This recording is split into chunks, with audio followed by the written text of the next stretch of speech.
Bonsoir!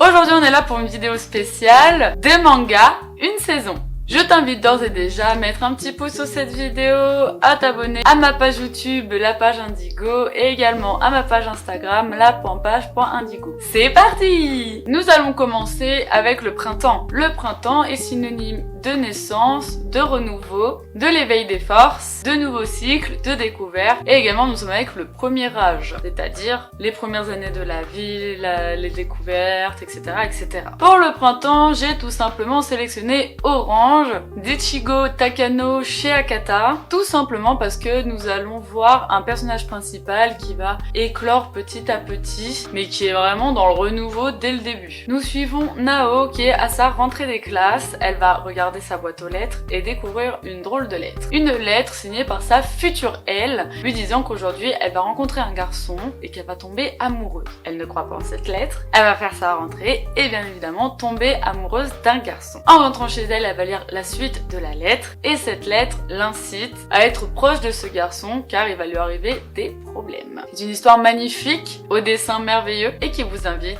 à la découverte de vous-même. En deuxième manga pour le printemps, j'avoue que j'ai triché, je me suis surtout servi du titre. C'est Ce printemps rémanent de Shiki Kawabata aux éditions Akata. Non seulement le titre prête à la saison, mais également en fait nous suivons un personnage qui vient de finir un cycle et qui doit en commencer un nouveau. Je m'explique. Nous suivons Haruta qui est autrice de manga, autrice d'une série qui a extrêmement bien marché, sauf qu'elle arrive à la fin de cette série et elle ne sait absolument pas quoi faire, pas quoi écrire, d'autant plus qu'à l'origine, le scénario qu'elle a utilisé pour sa série était le scénario d'un camarade d'école qui est décédé. Comment va-t-elle s'en sortir ?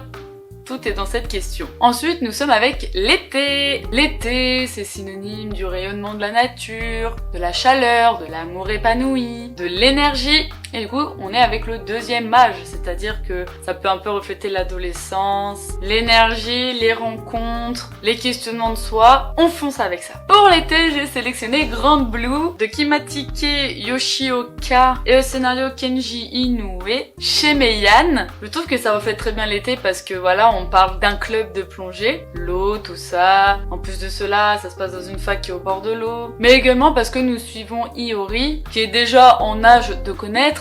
Et en fait, il va changer de vie en allant dans cette fac, en vivant chez son oncle, qui a une maison avec la boutique Grand Blue, qui est une boutique d'équipement de plongée. Et il va rencontrer les gens de sa nouvelle fac, et donc le club de plongée, qui aime les fêtes, la buverie, tout ce qui va avec. C'est hyper drôle, l'énergie est là, l'humour est là, la fraîcheur est là, et vraiment ça reflète très très bien l'été. En deuxième manga pour l'été, j'ai sélectionné De l'autre côté de l'horizon, de Hinata Nakamura chez Delcourt Tonkam. J'ai sélectionné ce manga parce que pour le coup on est vraiment dans le deuxième âge. Je trouve que c'est dans le deuxième âge où vraiment on est au début de la découverte de soi, de qui on est et de l'affirmation de soi. Et en fait nous suivons Miyake qui est un acharné de travail tokyoïte et en fait du jour au lendemain il va décider d'abandonner cette vie et il va vivre sur l'île de Tsukinowa qui est une petite île et il va gérer un bureau de poste et tout ça va le mener à vraiment se découvrir sans le superflu qu'une ville peut nous procurer et être enfin en harmonie avec lui-même. Ensuite, nous allons parler de l'automne, qui est ma saison préférée. L'automne, c'est vraiment la saison de voilà, tu es un adulte, tu sais à peu près qui tu es, même si on est toujours à la recherche de qui on est vraiment. On récolte ce que l'on sème de la vie. C'est même définition de la vie, hein, le moment même où on vit vraiment avec qui on est vraiment. C'est aussi le ralentissement de la vie, la maturité, parfois la sagesse et la conscience. Nous sommes donc dans le troisième âge. J'ai sélectionné 2 mangas pour cette saison. Le premier manga est Terrence de Inuo Asano chez Kana. J'ai sélectionné celui-ci parce que même si le personnage principal est perdu,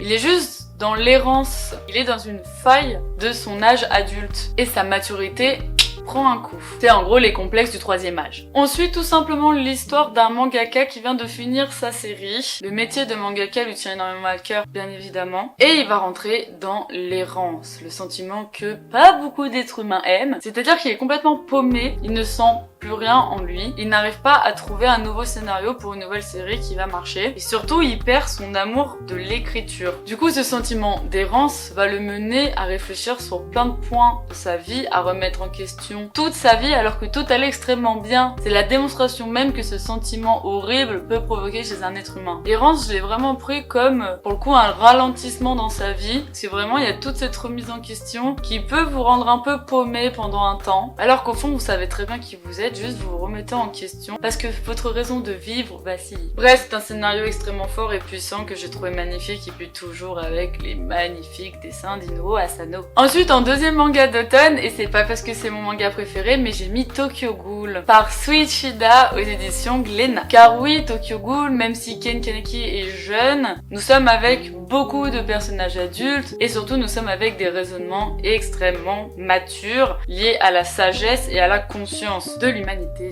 Nous avons des moments de ralentissement dans Tokyo Ghoul et clairement tout le monde récolte ce qu'il sème. Donc Tokyo Ghoul, c'est tout simplement l'histoire de notre société qui possède des ghouls cachés. Les ghouls sont des créatures d'apparence humaine et qui ont besoin d'humains pour se nourrir et donc pour vivre. Et nous suivons Ken Kaneki qui est un humain renfermé sur lui-même, fan de littérature, et lors d'un rendez-vous amoureux, un tragique accident va se produire et il va devenir mi-ghoul mi-humain et il va pouvoir avoir la perception des deux mondes. Un manga de 30 tomes, tout sur la réflexion de l'être humain. Et pour finir, nous sommes avec l'hiver. L'hiver qui est synonyme de vieillesse, d'énergie figée, de vie entière aussi. C'est souvent la saison où on n'a pas trop envie de réfléchir, on est là comme ça.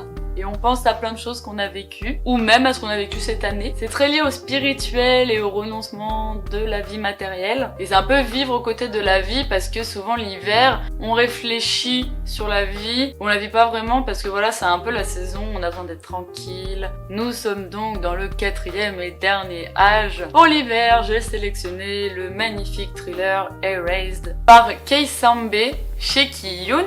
Erased parce que, je l'avoue, ça se passe tout le temps sous de la neige. On est tout le temps enneigé dans Erased. J'arrive pas à lire, vous moquez pas de moi. Et clairement, en fait, c'est l'histoire d'un homme qui veut être mangaka, mais qui est pizzaiolo, enfin qui est livreur de pizza. Et en fait, il a la faculté de revenir dans le temps 5 secondes à l'avance. Donc il va pouvoir empêcher certains accidents, mais tout en étant un loser. Et ce qui va se passer, un fait vraiment surprenant, qui va le relier à une affaire qui a eu lieu quand il avait 8 ou 12 ans, je ne sais plus, de meurtre d'une fille qui était dans sa classe. Donc en fait, il va revenir à ses 8 ans avec son extrême maturité. Donc clairement, c'est remettre en question toute sa vie qu'il a eue jusqu'à ses 30 ans. Alors 30 ans, c'est pas vieux, mais en tout cas, les plus grosses choses qu'il ait vécues, c'était dans ces âges-là. Beaucoup de réflexion, beaucoup d'analyse, beaucoup de réflexion sur soi-même, sur l'autre, sur l'environnement, beaucoup d'analyse de situation. Par contre, si t'as pas lu Erased, fonce. Et le dernier manga de cette vidéo et le deuxième manga d'hiver, ça a un peu rien à voir avec la symbolique de l'hiver, je l'avoue. The Ice Guy and the Cool Girl de Tonogawa Miyoki chez Mangetsu.